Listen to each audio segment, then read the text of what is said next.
Sports Angel Podcast, the daily show where I discuss news, nonsense, and my personal adventures. This is one of those weird days where, doing a show like this, one that is consumed maybe days or weeks later by some folks, and others get it. It's like there are some people that are like, this is my source for news. What the hell am I doing here? It's like, what the hell am I supposed to do? You just had a guy that was fucking badly hurt on the football field. I don't know what the hell is going on with these drawstrings today. If Rick saw this, he'd have a heart attack. Yeah, man, that was just fucked up last night. Jesus. Damar Hamlin.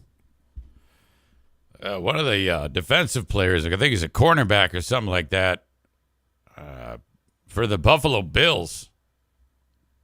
It looked like a fairly routine tackle against some guy for the Seahawks, or not Seahawks, the Bengals is running with the ball, and then he tackles him, and then he gets up like, oh, okay, and then the next thing you know, he goes down. The second I saw it show up on notifications, player collapses. The first thing I thought was, well, that's his heart. It's something happened with that dude's heart. And you're just like, oh, man, get out there. Now, like I said, I wasn't watching the game. I happened to be coming home from the Grand Rapids Gold basketball game, which, strangely enough, that team used to be known as the Grand Rapids Drive. And at one of those games in 2018, I saw this unfold on the court, this exact same scenario. More on that in a bit. And I guess I'll talk about it now. First of all, the guy is in intensive care, the dude for the Bills, Damar Hamlin. His vitals have returned. He had no pulse. They had to run out on the field with the defibrillator. And they apparently he had a pulse when they were leaving the facility, but he wasn't breathing. They had to intubate him, put the tube down there to get him to breathe. The medical professionals did their thing. And very, very bizarre. I saw one talking head this morning indicate that there's a scenario that sometimes happens that is very rare, where a person will have a physical impact on their chest area, and that is sometimes all it takes to disrupt the electrical charge of the heart. There's an impulse that makes it do its thing.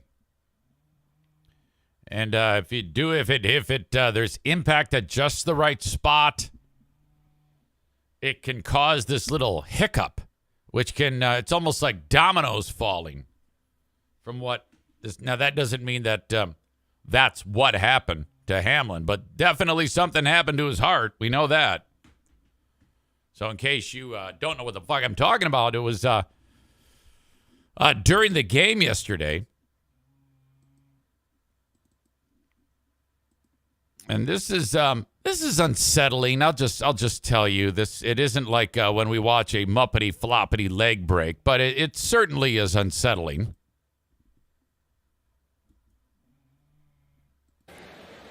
He's right here.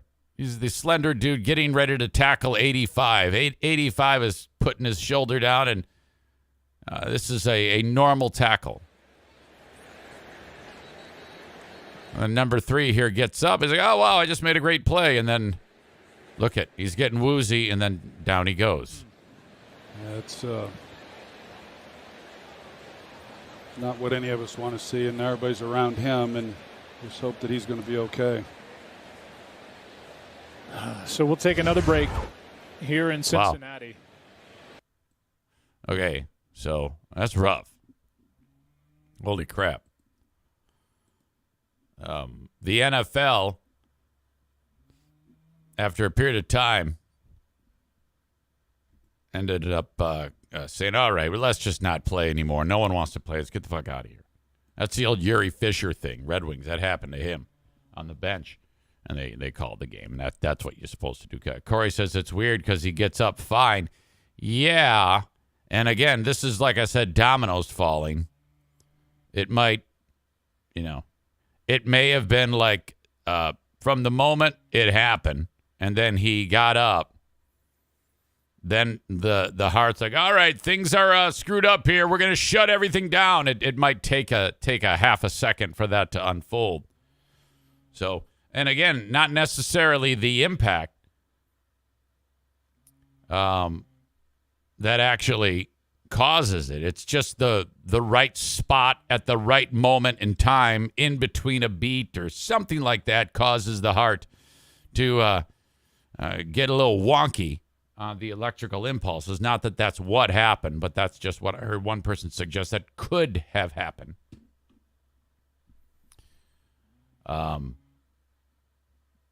My God.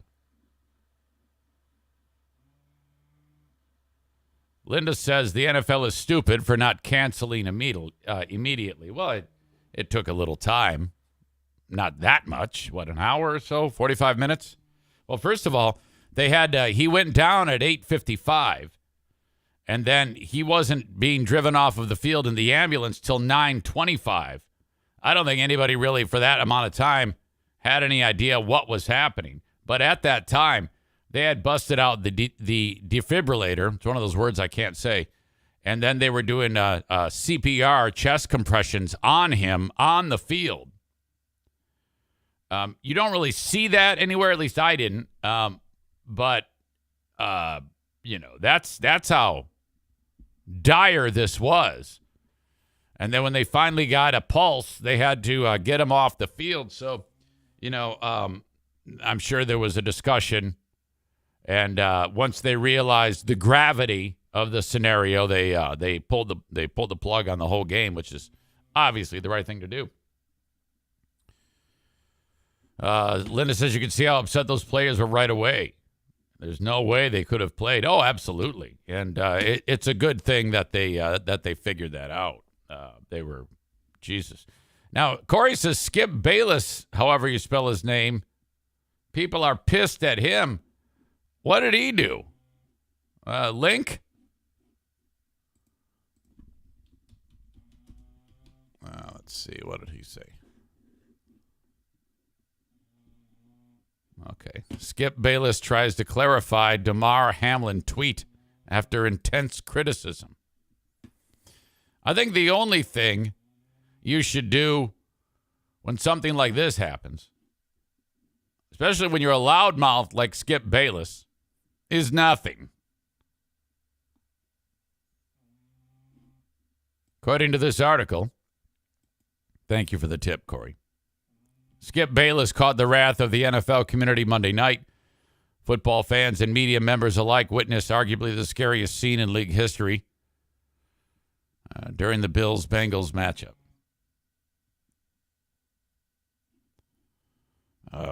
His heartbeat needed to be restored before he was transported to the local hospital.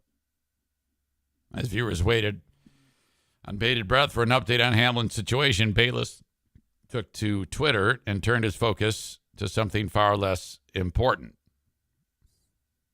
The logistics of postponing a game between two of the AFC's best teams this late in the season. Although the undisputed co-host did acknowledge Monday night's game felt irrelevant after Hamlin went down, the damage had already been done. Can I get? Are they? All right, hang on. I think I got to click on a couple of links.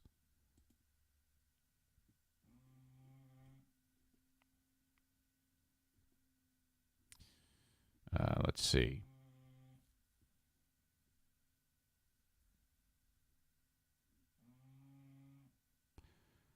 Bayless went against the tide as a contrarian. While many hoped and pleaded on social media that the NFL would call the game and postpone, Bayless wanted to talk about the important thing, logistics. No doubt, he tweeted, the NFL is considering postponing the rest of the game. But how? He writes. Bayless tweeted, this late in the season, a game of this magnitude is crucial to the regular season outcome, which suddenly seems so irrelevant.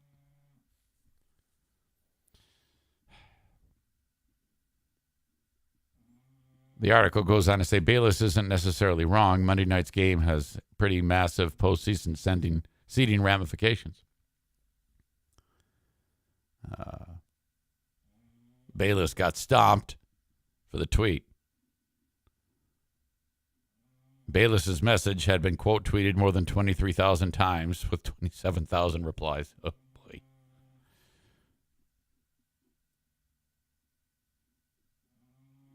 This person wrote, what are you even trying to say here? You're saying the game is irrelevant, but also that it needs to be played. You don't need to be a hot take artist here, you weirdo. Yeah, I don't think that it's appropriate for Skip Bayless to say any of that. He should have said nothing. He should have just said, my God, I hope he's okay. You know, I mean, that's the old read the room thing. I don't think that is the time to even, it's just, no one would discuss that. It's kind of like if you're driving down the road, okay, and you pull over because you don't feel well, then you've suffered a massive heart attack. The ambulance shows up, and they help you, and they take you away. If one of your family members calls a family meeting to discuss this and says, all right, how are we going to get the car back? You're going to want to kick his ass. We don't discuss logistics when you have something as dire as this. No one gives a shit. That's the point. No one cares about the game, and that's appropriate. You're not supposed to care about the game. Thus, you call the game, and you worry about it later. Figure it out. No one cares about the logistics at this point. You dumbass. What an idiot. Thank you, Corey. I appreciate that tip. Should he be fired? Of course not. Everybody wants someone to hate, and that's the guy. Everybody wants to hate Skip Bayless. But enough about that asshole. I didn't know anything about this guy, Damar Hamlin, prior to this incident, but I'm understanding that he's kind of a cool story. He drafted late in his 2 years ago in the NFL draft. This is his second year in the league. And first year, he kind of was finding his way. But this year, he's been really strong for this team. And, you know, you get a guy who gets drafted late in the NFL draft. I think it's like 6th or 7th round. I think that's considered late, right? 212th overall, 212th pick. So, you know, whatever. He's finding his way. And like a special teams dude for the first year, and he still does that. But now he's a regular defensive player. This is his 16th game that he's played in. So he's really coming around, this guy, hoping for nothing but the best, that he can that this is just a freak accident, and that as time passes, he'll be given a clean bill of health, and we'll be fine. You know, my God, it's really fantastic where we are medically, if you think about it, because if you were to kind of go back and to decades ago, there was nothing like an on-field defibrillator. It is a pretty solid chance it would have been just sudden death for that guy. It always makes me, whenever these moments happen, Hold on before I get to that. This person says, people about Bayless, BW Ionia says, people freaked out over nothing. I don't like Bayless, but read the entire tweet. All he's saying is sports are irrelevant. Oh, yeah, I know. I read the whole tweet. He did say that, but he also said that there's a concern about the game. I did read the entire tweet. And that's the problem. There's no one who cares about the game. No one should be armchair quarterbacking with that.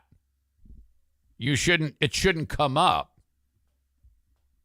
And people like him know better. It's reading the room. He's not reading the room. Or maybe he is reading the room and, this is part of it. He knows what the hell he's doing. And that's what's got people pissed off. All right, enough about that. Whenever you I think about this, I'm like, holy shit, I want to get a home defibrillator. It's kind of like when I talk about every time that there's a threat of a power outage or we do lose power, I was like, I got to get a generator. Well, I finally did do that. My priorities are screwed up. I need a defibrillator. And these things are kind of dirt cheap. You can get a home deal for like under $1,000. You can even go ahead and get the kind that's within the in the metal case, ready to go, and you just open it up, and they're perfect. What the thing does is the second you open it up, it engages, and you just lay it on the victim, and it immediately starts sensing what's up with the electrical impulses of the heart, whether they're weak or not there at all, and then you just go begin process, and then it like talks to your body, and then whammo, it lets you have it. I have got to get one of these. I am really lacking in the first aid in this household because not only is there that, but like I clicked on it this morning, the home defib unit, and it says if you like that, you should like this too, and it's like a stop bleeding patch, just in case you cut your foot off with the chainsaw or something like that. I've got nothing. I've got like a 30-year-old first aid kit with 30-year-old Band-Aids in it. I am vastly underprepared in this household, and I think that's ridiculous. All right. Anyway, so they get dude to the hospital, and like I was indicating to you, the guy seems to be just a really, really great, fantastic dude. He's got like a charity. And it's like a charity in the Buffalo community where, it's kind of like his own Toys for Tots. A little fundraiser he does. He started raising money for kids to get toys, which, I mean, you can't go wrong with that, right? And so his online toy drive fundraiser, initially when he started it, he wanted to raise like $2,500 to buy some kids some toys. Well, it's taken off. The Buffalo fans are notorious for this. Whenever there's something a little hiccup in the matrix, the Bills fans are like super generous. Well, I would say anyone in humanity has been super generous based on this story. It's just one of these things that makes you kind of like forget about sports, I guess. So we all kind of gather around, and that's what appears to be happening. All look at it here. You got Bengals fans and Bills fans getting together.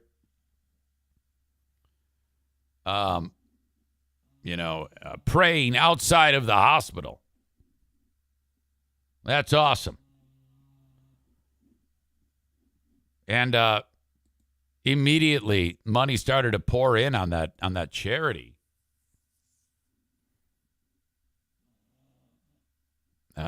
Charity started in 2020 to raise money to purchase toys for kids. Hamlin wrote at the time, "As I embark on my journey to the NFL, I will never forget where I came from, and I am committed to using my platform to positively impact the community that raised me. I created the Chasing M's Foundation as a vehicle that will allow me to deliver that impact." Right after the incident, the fundraiser ballooned to $74,000 and quickly grew to $2,033,000 just before 1 a.m. this morning. And as of this moment, well, as of when I researched the story, it soared to more than $3 million just an hour and 20 minutes later with more than 119,000 donations. Following his injury on the field, fans across the country are showing their support for him and his family by donating to his fundraiser. GoFundMe tweeted on Monday night. In fact, if I click on the GoFundMe now, yeah, it's sitting at $3,384,410 raised. My God. He played college ball at Pittsburgh. I think that's like his family above him, or maybe members of the community. There was another video going around from like a couple of weeks ago where he was hugging his mom. I was so proud of the guy. Holy shit. This story is really, really powerful. Holy crap. Bills fans, of course, the Bills Mafia, known for their charitable hearts in 2021, they celebrated their victory over the Baltimore Ravens by donating money to the favorite charity of Ravens quarterback Lamar Jackson, who he got injured in that game due to a concussion. So the Bills Mafia, they end up beating the Ravens in that game, and then they gave all their money to Lamar Jackson's charity. You know, I mean, the Bills Mafia, they're all impoverished to begin with. These are all poor people. And the reason why they're so poor is because they're generous. In fact, no one in Buffalo even lives in a home. They just kind of wander the streets and then wearing the same Bills gear, and then they throw themselves through tables, go to the game, boom. They get any money, they give it away. In 2020, Bills fans donated more than $1 million to a children's hospital after Bills quarterback Josh Allen's grandmother died. Bills fans' charitable spirit seems to mirror Hamlin. CNN affiliate WKBW caught up with the NFL player just last month at his toy drive event in Buffalo where he signed autographs for kids. Something I've always been into is just giving back. Something I've been doing back home in Pittsburgh for 3 years. I've been doing the toy drive, so just being able to extend it to Buffalo is just something I love doing, Hamlin told the TV station at the December 19th event. So that's really cool. Hope to God this turns around for the dude. Man.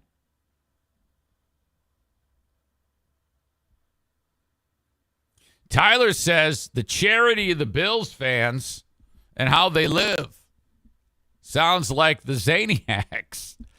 Well, yeah, but the big difference is the Bills fans don't fabricate fake lies and reasons to turn on Hamlin. That's what the Zaniacs do when they realize they don't need Eric anymore because they're enjoying the dirty group sex too much. That's their entertainment. Then that's how it goes, you know. All right. A little bit of snark there. Sorry, I gotta throw in a little snark on this deal to some degree. Amanda does the palm to the face because she's still in love with those people. Amanda is last of a dying breed, I think. Whenever I say anything sideways on this show about those animals, those racist losers, she immediately runs over there and says, "You won't believe what he said." I don't really believe that. I'm just trolling you.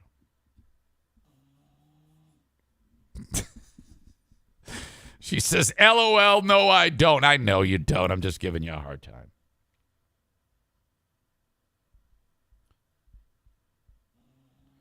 Amanda says, I don't need to do that. They listen. Oh, that's true. That's true. All right. So, yeah, the second I heard that Damar Hamlin went down, I was like, oh, boy. There's a video. It's pretty crazy. Back in 2018.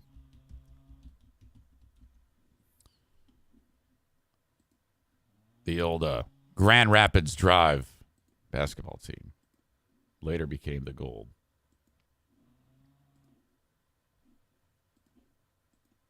Your old pal Eric Zane was working the game. In fact, in this clip right here, there I am.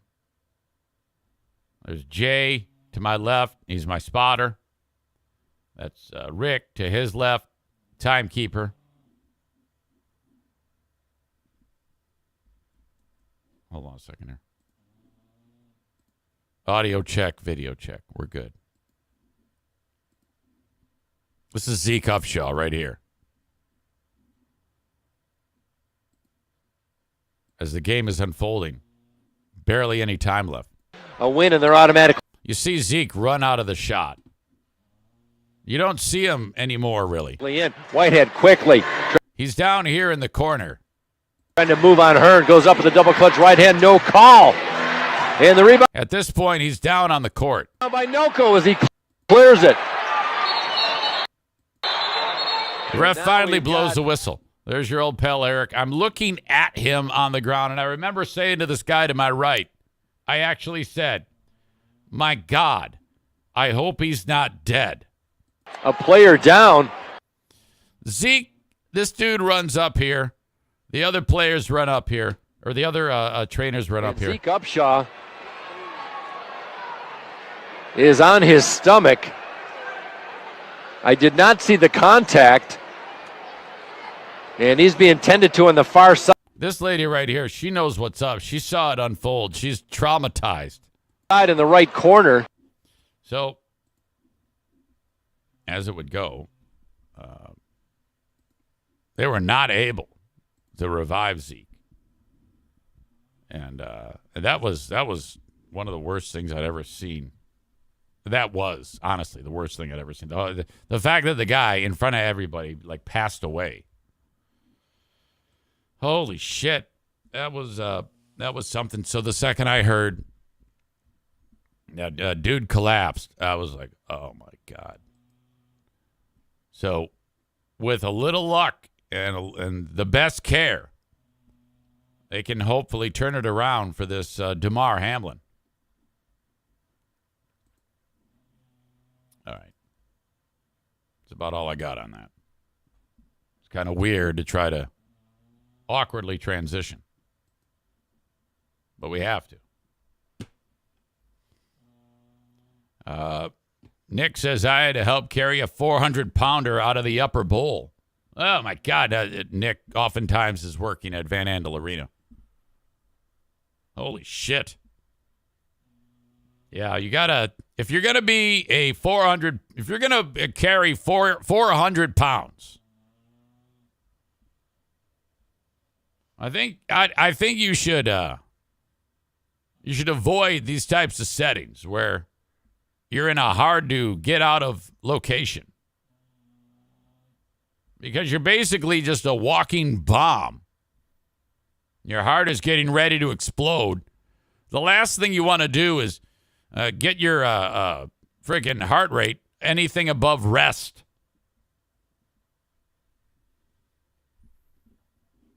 Corey mentions the Jeremy Renner story. We have to talk about Hawkeye. I had no idea he's nominated for 2 Academy Awards, and I don't know what for. Renner was badly hurt while plowing snow. Now, when I hear plowing snow, I picture like he's got a snowblower or perhaps a truck with a plow on the front, like Throat Slash Dale. But no, this guy, he's got a ranch. He's incredibly wealthy. Lake Tahoe. And, Lake Tahoe, they get 35 feet per minute there. And there was a massive storm. And so he's got one of those tanks with a plow on the front, And not sure exactly what happened, but they had to fly in a helicopter to get him out to transport him to a hospital. And I think he was in intensive care. I think he's going to survive, but he was fucked up. It was snowing so badly that it was a tough go to get the dude the appropriate medical care. But something happened with the plow, and I don't know if he went off the side of the road and rolled down a mountain or whatever the fuck. But massive trauma, cardiac issues, I was reading, and orthopedic problems. Now that's a fancy way of saying that his heart exploded, and fucking, his legs are all floppity and muppety. I don't know if Nick comes from a place of any knowledge. He wrote, he got ran over by the tracks of a snowcat trail grooming machine. I can't tell if you're serious. What happened to Jeremy Renner?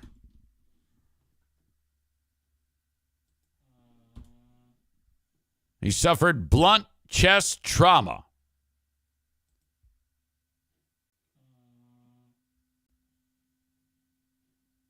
Let's see. Jeremy's family would like to express their gratitude to the incredible doctors and nurses looking after him. Remains in the intensive care unit. Critical, but stable condition. As of, that was Monday at 9:06 p.m. So last night at 9:06 p.m. So he is fucked up.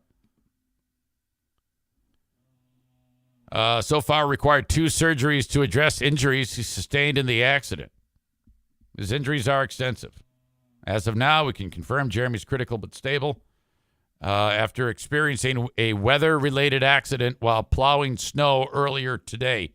Nowhere does it say we can confirm that he was run over by the tracks of a snowcat trail grooming machine. I don't think anyone's getting into that much detail, but I don't know. I mean, Nick might. Nick is pretty much a straight shooter, and Nick sometimes he pulls one out.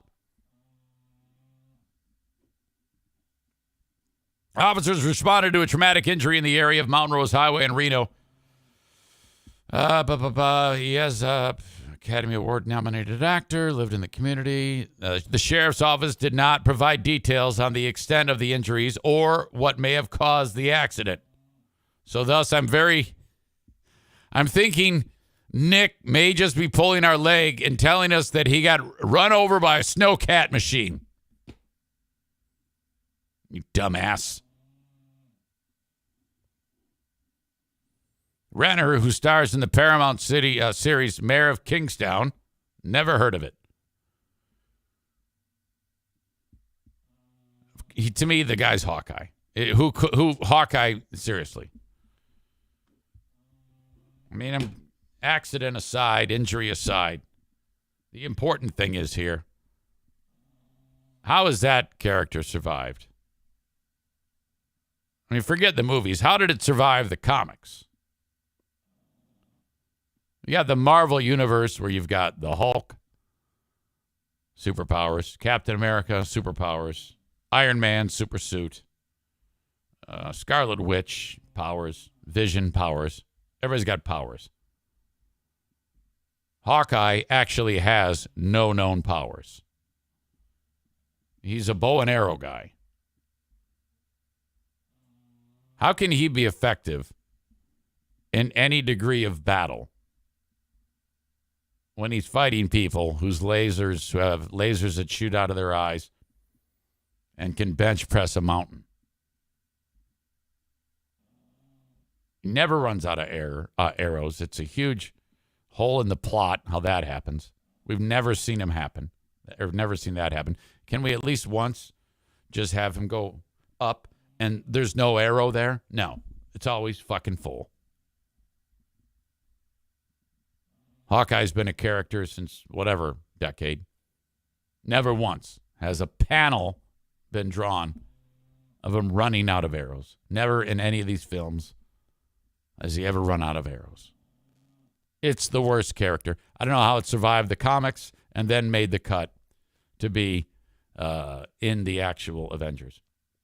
Write it out. Don't put it in there. It's a useless character. He does nothing. Iron Man has to fly him to the top of a building to be able to shoot stupid arrows at people. All right, he's deadly accurate. Who gives a fuck? Iron Man has repulsor rays. He doesn't need to have vision to be accurate. He can just shoot the lasers. Never understood that. Bunch of shit. In a video posted 2 weeks ago and featured in his Instagram holiday highlights reel, Renner appears to be driving a snowplow with the caption, "Pave new paths, holiday adventures."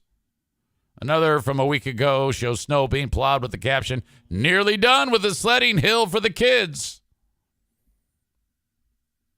All right. Hope he recovers. I'm sure he will.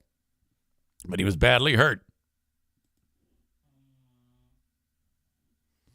Chris says he ran out of arrows in one of the Avengers movies, didn't he? We're not sure.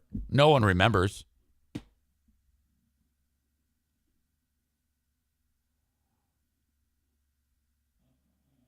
I guess there was a line in Age of Ultron where Hawkeye said, "Nothing makes sense. I'm fighting aliens with a bow and arrow." Batman and Green Arrow do it on the DC side. Yeah. How fucking crazy is it that Hawkeye, and who came first? Hawkeye or Green Arrow? One had to be first. All right. So whoever decided to put let's just say for this discussion, Hawkeye is first. DC had to then go, all right, let's do this. They've got an archer. We've got to have an archer. You idiots. Kent says Black Widow doesn't have powers either. Yeah, I can't stand her. That scene in the one Avengers movie when they're all like planning their battle on the street where Captain America says, "Hulk, smash." You know, everybody's getting ready to go fight their own little side battles and, you know, against the aliens. And she's holding a fucking 9mm pistol. Come on. How is it that Black Widow survives, but Iron Man dies? Spoiler alert. Tyler says, per my quick Googling, Green Arrow was first. Yeah, it's shit. It's a stupid concept. You had Superman for DC. He's like the big one. And who's comparable in the Marvel universe? We know it's not Hawkeye. They even went so far as to have with that Superman, and then they went and made Shazam, who's like another Superman, I think, right? I don't know. This is all stupid. I'm letting go of this dumb bit. That's the end of that. Okay. On this show, we're off and running. Now, as you know, it's on Facebook, Twitter, YouTube, and Twitch. But I want all the people that are watching on Facebook, Twitter, and YouTube to go to Twitch. Do that right now, twitch.tv/Eric Zane Live. Or download the Twitch app and search Eric Zane Live. It's just like Facebook, Twitter, and YouTube. But that's the platform that I want everybody on. Okay? I got sick and tired of getting muted by all those other channels, all those other platforms, so then I put it all on Twitch. So I like to do the first handful of minutes of the show. Handful of minutes? Shit, 42 minutes. Almost half of it. And then direct you all to Twitch. So go there, twitch.tv/Eric Zane Live. Give yourself a little username. You can chat with all the friends here and get in fights and F you to each other, whatever it is. I don't care. But there you go. Twitch.tv/Eric Zane Live. If you're into downloading the audio podcast, I'm on all of the platforms. In fact, I just signed on with iHeart. If that's your, I don't give a shit which one you listen on, just as long as you do. Subscribe, rate, and review the show if you can. Not all the platforms allow you to review or rate it, but if it does, please do it. Eric Zane Show to download the audio podcast. Hell, subscribe, rate, and review even if you don't get the show via audio podcast. That all helps your pal Eric. I get internet points when that happens. God, I kind of sound like I'm drunk today. And as always, reach out to me via email if you want to chat. I love the dialogue because that is the one drawback of doing a podcast like this for years and years is I don't have like a workplace experience. You know, there's nothing professional about this. Well, maybe a little bit, but not much. Definitely not here. Alert. Daisy's licking Bruce. We might have a problem. Hey. No.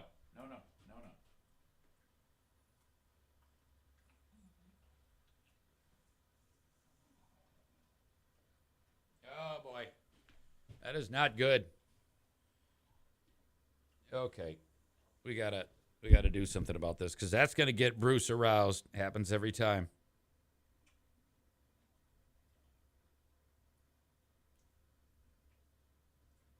I got my eye on you, Daisy. I'm serious, man. You keep that up. Your mother is going to come and take you out of here. We can't have it. So please, do you mind? You're just looking at me. Holy shit. All right. I don't even remember what the fuck I was talking about. Okay, thank you, folks. Twitter, Facebook, and YouTube. I'm going to kick you out.